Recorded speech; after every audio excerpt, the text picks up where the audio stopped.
শীতের শেষে বসন্তকালে নিম বেগুন বাঙালি একটা অতি পরিচিত পদ। বসন্তকালে প্রায় সব বাঙালি বাড়িতেই এই নিম পাতার রেসিপিটা কিন্তু হয়।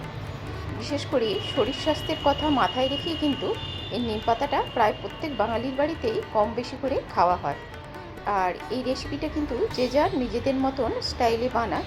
তো আমি যেভাবে বানাই সেটাই আজকে তোমাদের সঙ্গে শেয়ার করব। নমস্কার বন্ধুরা, সবাইকে জয়ার কথা চ্যানেলে স্বাগত জানাই। তো দেখো, বাজার থেকে এরকম কচি কচি নিম পাতার আঁটি এখন বাজারে খুব পাওয়া যায়। তো সেরকমই আমি গোটা 3 আঁটি কিনে এনেছি।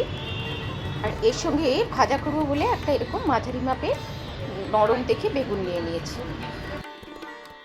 যদিও ওই আঁটিগুলোর মধ্যে ওই যে লাল লাল একদম নরম নিম পাতাগুলো একটু কমই ছিল, তবে নিম পাতাগুলো কিন্তু এমনিতে নরমই ছিল। তো আঁটিগুলোর থেকে একদম শক্ত যেগুলো হয়ে গেছে সেগুলো বাদ দিয়ে এইভাবে আমি সমস্ত নিম পাতাগুলো বেছে নিলাম। বসন্ত বা পক্স ভাইরাস থেকে বাঁচতে এই নিম পাতা কিন্তু খুব ভালো কাজ দেয়। নরম নিম পাতাগুলো এইভাবে আমি আলাদা করে নিলাম। এখন এগুলোকে আমি একটু জল আর নুন দিয়ে কিছুক্ষণ ভিজিয়ে রাখবো। যদি ছোট ছোট পোকামাকড় থাকে তাহলে নিচে পড়ে যাবে। এরপর বেগুনটাকে আমি এরকম ছোট ছোট করে কেটে নিয়েছি। এই বেগুনটা কিন্তু এখনও বেশ নরম, আর এই নরম বেগুনের ভাজা দিয়ে কিন্তু নিম পাতাটা বেশি ভালো লাগে। তো এর মধ্যে আমি প্রয়োজন মতো নুন আর হলুদটা মাখিয়ে কিছুক্ষণ রেখে দিচ্ছি, আর অল্প একটু চিনি দিচ্ছি। এতে কি হয়, তেলটাও একটু কম লাগে আর বেগুনটা একটু মুচমুচে ভাজা হয়। এই সময়ের এই নরম নিম পাতাটা আমার বেগুন দিয়ে খেতেই সবচেয়ে বেশি ভালো লাগে। আর এই নিম পাতা কিন্তু বিভিন্ন ধরনের সবজি দিয়েই খাওয়া যায়। মিনিট 5 পরে আমি বেগুনগুলোকে ভেজে নেব। তার জন্য দেখো, একটা প্যানে আমি বেশ কিছুটা তেল দিয়ে দিলাম। আর এই নিম বেগুন ভাজার সঙ্গে আমার শুকনো লঙ্কা ভাজা খেতে খুব ভালো লাগে, তাই প্রথমে 2টো শুকনো লঙ্কা ভেজে নিলাম। বেশ এরকম মুচমুচে করে আমি শুকনো লঙ্কা 2টো ভেজে নিলাম। পর এই তেলের মধ্যে আমি বেগুনটা দিয়ে দেবো। তো বেগুনটা দেখো এরকম হাতে ধরে আমি দিয়ে দিচ্ছি, মানে পুরোটা ঢেলে নিচ্ছি না, কারণ বেগুন থেকে অনেকটা জল বেরিয়েছে। এই জলটা কিন্তু আমি ফেলে দেবো। তো বেগুনটা এবারে নাড়াচাড়া করে আমি একটু মুচমুচে করে ভেজে নিচ্ছি। এটা নাড়াচাড়া করে মিনিট খানেকের জন্য ঢেকে দিচ্ছি। মিনিট খানিক পরে ঢাকাটা খুলে এবারে আমি আস্তে আস্তে নেড়ে নেড়ে বেগুনটা ভেজে নেব। আর কিন্তু ঢাকা দেবো না, তাহলে বেগুনটা বেশি গলে যাবে।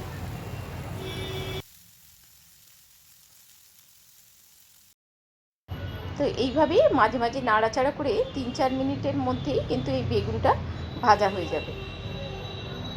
এখনও কিন্তু বেগুনের স্বাদটা বেশ ভালো লাগে, মানে এখনও কিন্তু বেগুনটা এখনও একটু মিষ্টি মিষ্টি স্বাদ পাওয়া যায়।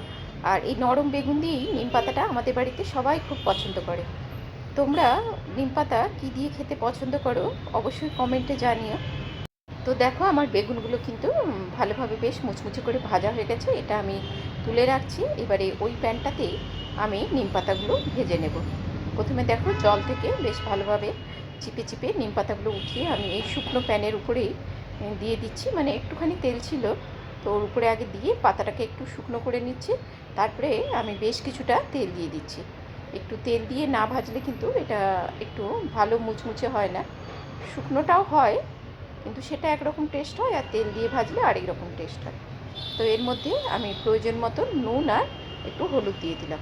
এখানে কিন্তু নুনটা একটু বেশি লাগবে। দেখো, এইটুকু নিম পাতার জন্য আমি এখানে প্রায় 1.5 চামচ মতো নুন দিয়েছি। আর বেশ কিছুটা তেল দিয়ে এবারে আমি নেড়ে নেড়ে নিম পাতাটা মুচমুচে করে ভেজে নেব।